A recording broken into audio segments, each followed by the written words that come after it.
Well, since we're sitting here stuck in quarantine, um, I've been organizing some of Abbie's collection and I decided that I wanted to document some of the stories behind them. So if something happens or when I get older and I can't quite remember, although I never think I'll forget any of them, I just have them and just kind of share the stories of the kindness of the players that we've met over time.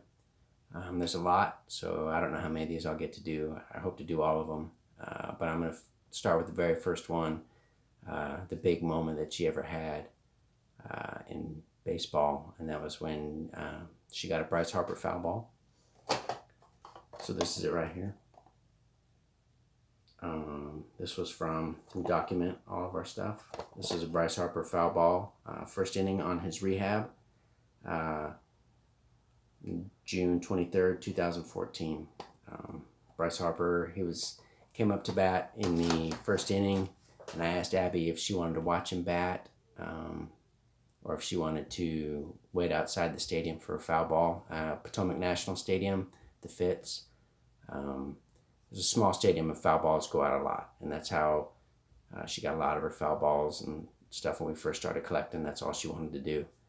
But on this day, I kind of take a step back. She was so excited to go. She wanted to go like at 12 o'clock in the afternoon for a 7 o'clock game. I had to talk her out of it.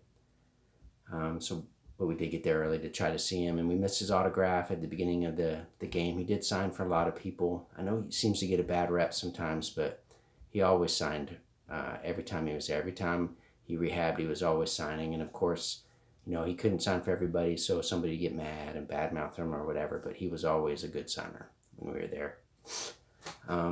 So back to the game. It was the first inning. He came up. So we waited outside. There was one other kid there with us. I was standing, there's a fence that goes into another field, just a regular softball field. So I was standing kind of by that fence, and she was standing right in front of me. And sure enough, when he probably second or third pitch he got, foul ball right into that softball field. And she just took off running, and she's like, I got it. And she ran and got it, and she was so excited. I couldn't believe it. I couldn't believe how excited she was. It was her first, and she's had some good experiences there, but this was the first major experience she had in baseball. And she was so excited. And she was like, oh, I'm going to get him to autograph it after the game and want him to sign it. And, that started building up some anxiety in me because I knew that there was hundreds of people there waiting to get his autograph. And, like when the superstars come down there in rehab, they typically, play a couple innings and then they leave. And so, seventh, eighth inning of the game, they leave, out. It's a small stadium, so they just walk out right into the concourse and out to their car.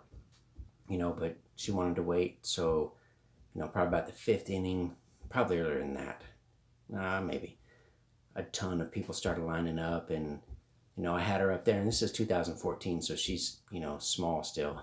And then she was waiting, and then there was all these grown men, and they just started kind of pushing and squeezing her in as he was, expected to leave.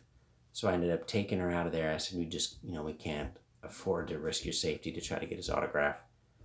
So we pulled her out of there, and they had pulled up his car on the outside. I said, maybe we'll wait outside the fence by his car to see if maybe he'll stop and sign.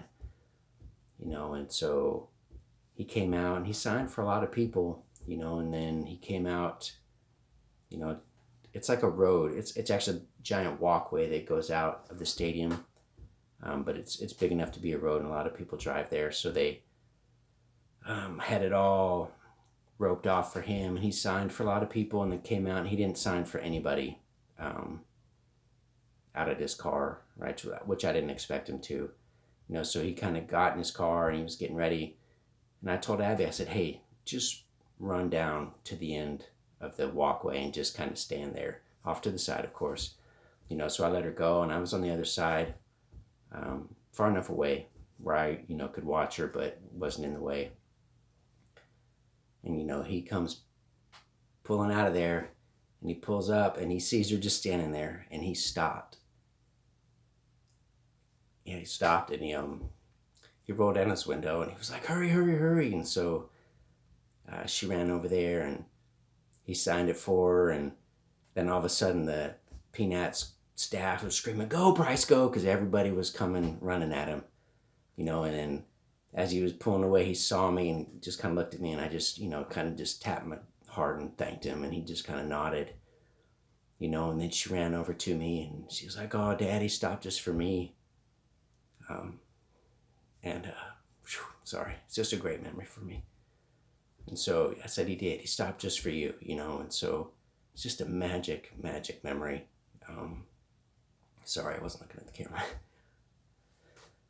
So, that's one of the reasons why he will always be one of my favorite players, no matter what, no matter where he goes, no matter what happens, when he left and they booed him, when he came back, I just was crushed. I couldn't believe they did it to him, because that was the first, this was the first great thing he did for her. And then, believe it or not, coincidence, what, I don't know, but we've been, we go to mostly Potomac Nationals games. We've been to a handful, I would say more than a handful, a few Nationals games. But he's actually tossed her 3 balls in between innings, right? So this one was second inning of June 18th, 2015. It's got their anniversary on there. He tossed that to her. This was first inning of, what's this? May 11th, 2018.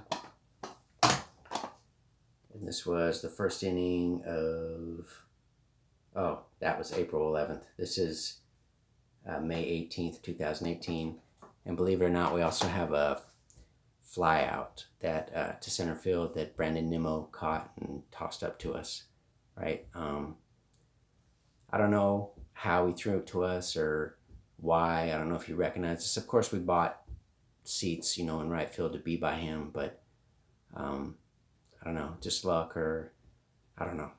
He'll always be one of my favorites, and I'll always have these balls to look at, these baseballs to look at, to remind me of him. And I just hope that someday the national fans, will recognize what he did for this organization. He was the face of the franchise. I know Zimmerman is too, but he was it. I mean, he was it. And I hope they appreciate that someday, because I hate hearing people badmouth him, and Abbie does too. And I don't know. He will always be one of my favorite players. And so that's my Bryce Harper story. Thanks.